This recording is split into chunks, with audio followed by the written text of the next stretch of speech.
Most of them sit like this, walk like this and stand like this. और अगर आप भी ऐसा ही करते हो then this video is definitely for you, because अगले कुछ मिनटों में मैं शेयर करने वाली हूँ एक कंप्लीट बॉडी लैंग्वेज गाइड, वो सब कुछ जो मैंने इतने सालों में सीखा है। एंड अगर आप भी इसे अप्लाई करते हो तो आप अपनी बॉडी लैंग्वेज को 10x इम्प्रूव कर पाओगे। लोग आपसे बात करना पसंद करेंगे, आपकी रिस्पेक्ट करेंगे एंड आप अपने आप में पहले से कई ज्यादा पावरफुल और कॉन्फिडेंट फील करोगे। और याद है वो कम्युनिकेशन वाला वीडियो, आप सबने इतनी रिक्वेस्ट की थी उसमें कि दीदी प्लीज बॉडी लैंग्वेज पे भी वीडियो बनाओ, सो मैंने सोचा चलो बना ही देते हैं। बट एक प्रॉमिस करो कि इस वीडियो को आप एंड तक देखोगे बिना स्किप किए। तो सबसे पहले अभी कमेंट करके बताओ कि आप इनमें से कैसे बैठते हो। मेरा तो डी है, आपका ABCD जो भी है कमेंट करो अभी के अभी। कर दिया comment? So now let's begin. जब भी आप किसी से मिलते हो, कहीं पर भी आप जाते हो, बॉडी लैंग्वेज बहुत इंपॉर्टेंट रोल प्ले करता है। How do we use our body effectively to communicate our message? जब आपको कोई बोल भी रहा है और आप मात्र सुन रहे हो, तो आपकी बॉडी लैंग्वेज ऐसी होनी चाहिए कि you are interested in whatever is going on here. Step 1, expand yourself. जब भी मैं कोई चीज को लेकर टेंशन में होती हूँ या फिर सैड होती हूँ तो मेरी सिस्टर मुझे देखते ही बोल देती है कि हुआ क्या है तुझे, इतनी सैड क्यों है। एंड आई वाज लाइक तुझे कैसे पता चला यार, मैंने तो तुझे कुछ बोला भी नहीं। तो वो हमेशा यही बोलती है कि क्या बोला नहीं, तुझे देख के ही पता चल रहा है। एंड इट्स ट्रू, जो हम फील करते हैं ना वो हमारी बॉडी रिफ्लेक्ट करती है। अगर आप सैड हो, इनसिक्योर हो या फिर कोई भी चीज की टेंशन कर रहे हो तो ऑटोमेटिकली आपकी बॉडी कुछ ऐसे हो जाती है। एंड मैंने ऑब्जर्व किया है कि most of the girls exactly ऐसे ही बैठी होती है, हाथ और पैर बंधे हुए, कंधे झुके हुए and almost like they are trying to hide themselves and they don't even realise कि ये पोस्चर उन्हें अंदर से और भी इनसिक्योर फील करा रहा है। साइकोलॉजिकल रिसर्च भी यही कहती है कि as the mind shape the body also shape the mind. मतलब अगर आप अपना पोस्चर एक कॉन्फिडेंट इंसान की तरह बना लो, लाइक ज्यादा स्पेस लेके बैठो, अपनी बॉडी को ओपन रखो और फेस पे एक नेचुरल स्माइल, तो आप ऑटोमेटिकली कॉन्फिडेंट फील करने लगोगे। पर दीदी मैं तो पैरों को क्रॉस करके ही बैठती हूँ, तो क्या ये क्लोज बॉडी पोस्चर है? Cross legs is fine but sit in the way you take more space. जैसे मैं ऐसे बैठती हूँ most of the time and it actually makes me feel more confident. पर दीदी आर्म्स क्रॉस करना तो कॉन्फिडेंट लगता है ना? हाँ, बट डिपेंड करता है कि आप कैसे करते हो। अगर आप आर्म्स क्रॉस करते हो और अपने हाथों को ऐसे हाइड कर लेते हो तो वो इनसिक्योर लगता है, ऐसा लगता है कि आप डर रहे हो। लेकिन अगर आप हाथों को विजिबल रखते हुए आर्म्स क्रॉस करते हो ऐसे, तो वो स्ट्रॉन्ग और कॉन्फिडेंट लगता है। दीदी बैठना तो सीख गए, अब ये भी बता दो ना कि चलना कैसे है।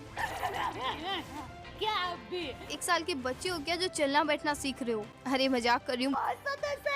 Walk with confidence. देखो मैं जब भी बाहर जाती हूँ ना, मैं अक्सर देखती हूँ लड़कियों को, वो एकदम सिर नीचे करके एकदम सिकुड़ के चल रही होती है, हाथ कभी पॉकेट में, कभी अपनी बैग को ऐसे टाइटली पकड़ लेती है और मतलब आई कांटेक्ट तो करती ही नहीं है। और मेरा सच में मन करता है एक बार उनको रोक के पूछ लूं कि भाई देख क्या रहे हो आप, मुझे भी बता दो। तो दीदी आप ही बता दो ना चलना कैसे है। बताती हूँ। Shoulders back, spine straight, chin parallel to the ground. ना इतना ऊपर रखो कि एरोगेंट लगो और ना इतना नीचे कि इनसिक्योर लगो। हैंड्स को पॉकेट में या क्रॉस करके मत रखो, हैंड्स को नेचुरली स्विंग करने दो यार। लेकिन हाँ, स्विंग शोल्डर से हो, एल्बोज से नहीं। स्टेप्स होने चाहिए आपके wide, slow and controlled, because अगर आप बहुत फास्ट चलोगे तो नर्वस और एंग्सियस लगोगे और अगर बहुत धीरे धीरे चलोगे तो देख लो कैसे लग रहे हो आप। और हाँ, always carry your self with a little attitude on your face. ऐसे चलो जैसे आप ही की गली है। मजाक करी हूँ रे, थोड़ा हम्बल रहना है बट कॉन्फिडेंट और चेहरे पे एक अच्छी सी स्माइल होनी चाहिए। Most important, comfortable footwear. पता है एक बार मैं एक ऐसे सैंडल पहन के फंक्शन में चली गई जिसमें मैं कॉन्फिडेंट तो दूर की बात, ठीक से चल भी नहीं पा रही थी। उस दिन लिटरली पूरे टाइम मैंने अपनी सिस्टर का हाथ पकड़े हुए रखा कि कहीं गिर ना जाऊं।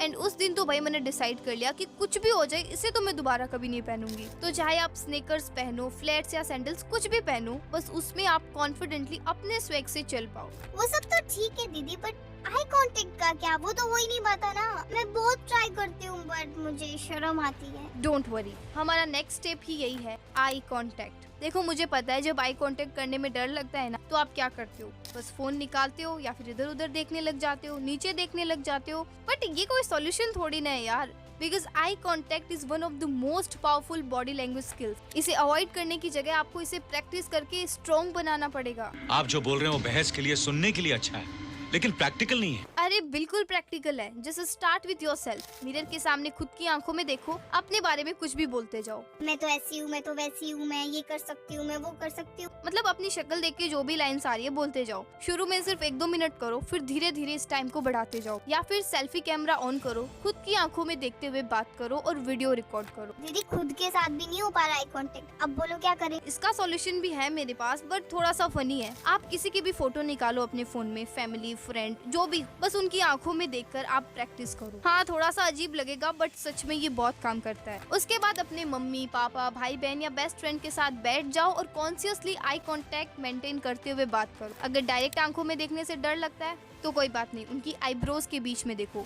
धीरे धीरे आंखों में भी देखने लग जाओगे। अब अपना छोटा सा एक टेस्ट लो, सनग्लासेस पहनो और बाहर निकल जाओ। जब भी कोई सामने से आए, कॉन्फिडेंटली उनकी आंखों में देखो। उन्हें समझ नहीं आएगा कि आप एग्जैक्टली देख कहाँ रहे हो, बट आपकी प्रैक्टिस हो जाएगी। और फिर बिना सनग्लासेस के निकल जाओ बाहर और आई कांटेक्ट की प्रैक्टिस करो। पर हाँ, किसी को ऐसे भी मत देखना कि सामने वाला डर के भागी जाए। एक काम करो, आप 60-40 का रेशियो याद रखो। छोड़ो मत याद रखो, आप कंफ्यूज हो जाओगे। बस एक बात दिमाग में रखो कि आपको सामने वाले को कंटिन्यूअसली घूरना नहीं है कि बस देखते जा रहे हो। नहीं, बात करते टाइम बीच बीच में कभी हल्का सा साइड में देख लो, झटके से नहीं, स्मूथली। फिर वापस आई कांटेक्ट के साथ बात करने लग जाओ। इससे आप भी कंफर्टेबल रहोगे और सामने वाला भी। अब उससे पहले कि मैं बात करूं मेरे फेवरेट टिप की, बात कर लेते हैं नंबर 4, हैंड गेस्चर्स। सबसे पहले तो आप मुझे एक बात बताओ कि जब भी आप किसी को देखते हो तो सबसे पहले आपकी नजर कहाँ जाती है? कमेंट करके बताओ अभी। अब आप में से बहुत सारे लोग बोलेंगे eyes, face, shoes, but actually सबसे पहले हमारी नजर जाती है हाथों पर। लेकिन हम क्या करते हैं, या तो उन्हें हाइड कर देते हैं, या फिर अपने फेस को या नेक को टच करने लग जाते हैं, नेल्स बाइट करने लग जाते हैं, या फिर किसी चीज से खेलते रहते हैं। स्पेशली लड़कियां अपने बालों से खेलती रहती है। ऐसा नहीं करना है यार, ये सब आपको नर्वस दिखाता है। सो अवॉइड दैट, बिकॉज जब आप प्रॉपर हैंड गेस्चर्स के साथ बात करते हो तो ऐसा लगता है कि आप अपनी बातों को लेकर कॉन्फिडेंट हो। देखो सच्ची, मैं तो बिना हैंड गेस्चर्स के बात ही नहीं कर पाती। इंटरेस्टिंग से इंटरेस्टिंग बात भी एकदम बोरिंग लगने लग जाती है बिना हैंड गेस्चर्स के। पर दीदी आपको पता है, जब मैं हैंड गेस्चर्स यूज करती हूँ ना तो सब क्या बोलते हैं कि तू डांस क्यों कर रही है? ऐसा तो नहीं होता है। अरे वो इसलिए बोलते हैं क्योंकि आप ठीक से करते ही नहीं हो। जैसे मैं आपको कुछ एग्जांपल्स देती हूँ। सबसे पहले अगर आपको काउंटिंग करनी है, लेट्स से आप बोल रहे हो कि मैं आज आपको 3 टिप्स बताने वाली हूँ, तो बस अपनी 3 फिंगर्स दिखाओ। अगर आप साइज या डिफरेंस बता रहे हो, जैसे ये छोटा सा चेंज, तो 2 फिंगर्स के बीच का छोटा सा गैप दिखाओ। बड़ा डिफरेंस ला सकता है तो दोनों हाथों को दूर लेके जाओ ऐसे। जब आपको किसी जगह या ऑब्जेक्ट की तरफ इशारा करना हो तो बस थोड़ा सा पॉइंट करो, बट हाँ, किसी इंसान की तरफ फिंगर से पॉइंट नहीं करना है, ये बहुत एग्रेसिव लगता है। इसीलिए पूरा हैंड यूज करो, लाइक आप बहुत अच्छे लग रहे हो। नेक्स्ट, जब आप इमोशनल या कोई पर्सनल बात कर रहे हो तो अपने दिल पे हाथ रखो। और बाकी जब नॉर्मली बात करते हो तो अपने गेस्चर्स रिलैक्स्ड और नेचुरल रखो। ओवर नहीं होना चाहिए वरना फेक लगोगे एकदम। आप क्या कर सकते हो, प्रैक्टिस के लिए टेडएक्स टॉक, पॉडकास्ट या पब्लिक स्पीकर्स को देखो। उन्हें ऑब्जर्व करो कि वो अपनी किस बात को एक्सप्लेन करने के लिए कौन सा हैंड गेस्चर यूज कर रहे हैं, एंड उन्हें प्रैक्टिस करो। फिर आपको सोचना नहीं पड़ेगा कि अच्छा यहाँ ये हैंड गेस्चर यूज करना है, यहाँ पे ये करना है, अपने आप होने लग जाएगा। अब आता है सबसे इम्पोर्टेंट और मेरा फेवरेट स्टेप, फेशियल एक्सप्रेशन। और इसमें मुझे लगता है 2 चीजें सबसे ज्यादा मैटर करती है, स्माइल एंड आईब्रोज।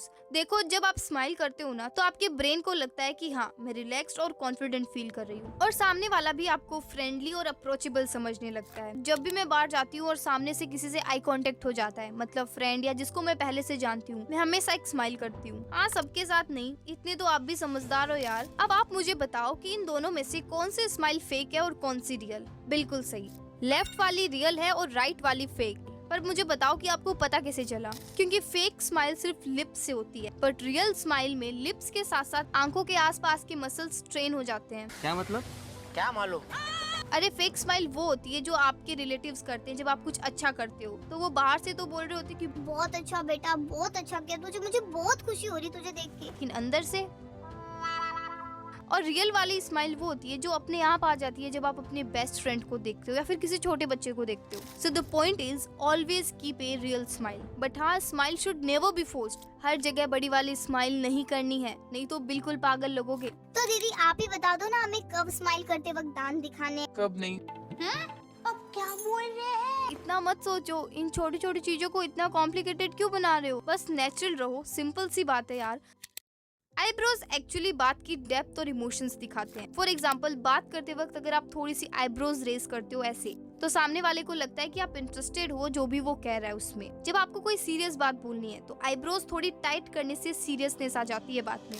तो इसको प्रैक्टिस करने के लिए आप कर सकते हो इमोजी प्रैक्टिस, मतलब अपने फोन के इमोजीज उठाओ और उन्हें अपने फेस से मिमिक करने की प्रैक्टिस करो। ये ट्रिक आपको हेल्प करेगी अपने एक्सप्रेशंस को कंट्रोल करने में, प्लस मजा भी बहुत आएगा। मैं तो बहुत करती हूँ ये। Step 6,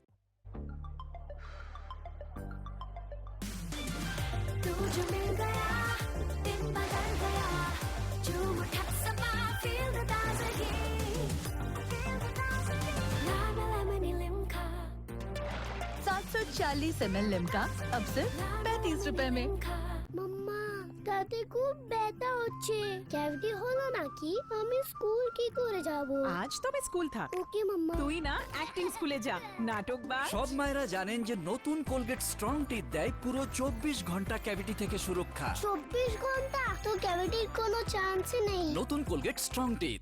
step dressing with purpose. यार एक बात मैंने नोटिस की है कि जो भी हम पहनते हैं वो डायरेक्टली हमारी बॉडी लैंग्वेज को इन्फ्लुएंस करता है। जैसे जब मैं गाउन टाइप्स ड्रेसेस पहनती हूँ तो मेरी बॉडी लैंग्वेज ऑटोमेटिकली फेमिनाइन और ग्रेसफुल लगती है, और जब मैं ड्रेसी टॉप, जींस या कोई बॉसी आउटफिट पहनती हूँ तो मैं एकदम कॉन्फिडेंट और पावरफुल फील करती हूँ। द पॉइंट इज दैट कोई भी ड्रेस पहनने से पहले हमेशा अपना पर्पस समझो, उसके हिसाब से ही फिर ड्रेस चूज करो। मैंने एक कंप्लीट गाइड भी बनाई है on improve your personal style, तो इस वीडियो के बाद आप उसे भी जरूर से देख लेना। अभी कुछ टाइम पहले मैं मेरी एक फ्रेंड से मिली। एक्चुअली उसने एक टाइट फिट टी शर्ट पहनी हुई थी, मैरून कलर की थी शायद, छोड़ो ना, उससे आपको क्या करना है। नो डाउट दिखने में बहुत अच्छी लग रही थी वो, लेकिन वो खुद अनकंफर्टेबल फील कर रही थी उसमें। सो वो बार बार अपनी टी शर्ट को एडजस्ट कर रही थी एंड आई वाज लाइक कि यार तू इसे पहन के क्यों आई जब तुझे नहीं कंफर्टेबल लग रहा था इसमें। So the moral of the story is वही पहनो जिसमें आप कंफर्टेबल हो, क्योंकि अच्छे दिखने की